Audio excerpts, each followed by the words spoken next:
Darren Davis, R.D.C Shoe Company. We were founded 20 years ago when the towers fell. We were in New York City. I was stringing rackets to the U.S. Open for Venus and Serena Williams. And then 3 days later, my wife designed these shoes with fabric paint and Sharpie markers. And from that point on, we have the Woody Williams Foundation, who's the last Medal of Honor recipient from World War II, and the Medal of Honor Society behind us as a cooperative partner. And we're giving back $10 each to each charity as we're selling the shoes for $120 a piece. So I was a professional tennis player. I strung rackets to the Open, but before that I actually owned a company called Stringers. So we used to go around the country and I used to teach tennis. So we taught a lot of kids, and they saw that I used to color my shoes just to be different, right? Because I didn't like, every shoe back then was white, and I couldn't stand when they were just white, because that's all tennis always was. You had to wear white shorts, white shoes. So I colored them, and the next thing I know, the kids would take Sharpie markers or fabric paint and start doing this stuff. So when we were here for 9/11.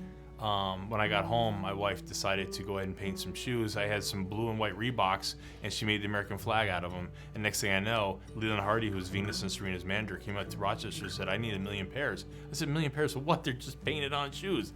So that's when I knew I had something. I got a design patent for the shoes, and I knew that. And then I had Nike, Feel, Adidas, and Reebok that wanted to buy the shoes, the idea, for $25,000, and that's when I knew I had something. So I shelved them until I found the purpose, which was Woody and the Medal of Honor guys, to actually go ahead and do what I'm doing now. Woody Williams, again, last Medal of Honor recipient from World War II. I met him in 2018. He does the Gold Star Monuments, and I met him at an event in Romulus, New York, outside of Rochester, New York. And I just immediately, I gave the guy a big hug.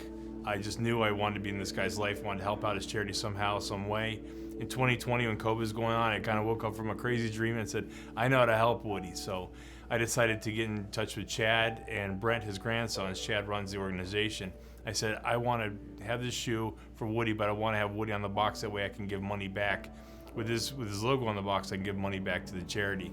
And they embraced it. And then Woody and I were supposed to meet at the Medal of Honor convention in Boston in 2021. He couldn't make it, but I met 29 Medal of Honor recipients, and they love the idea. And we're actually going to put cards in the box that explains the history of the Medal of Honor, what the Medal of Honor is. We'll have a living Medal of Honor recipient, how they got their medal, one who's posthumously was killed but was still awarded the Medal of Honor, and then somebody who got the Medal of Honor but has passed away in the last 20, 30 years. So we keep their memory alive in the box. It's a history lesson in a box. So you're not just getting shoes, you're getting a whole idea behind the shoes, which is, I think, amazing.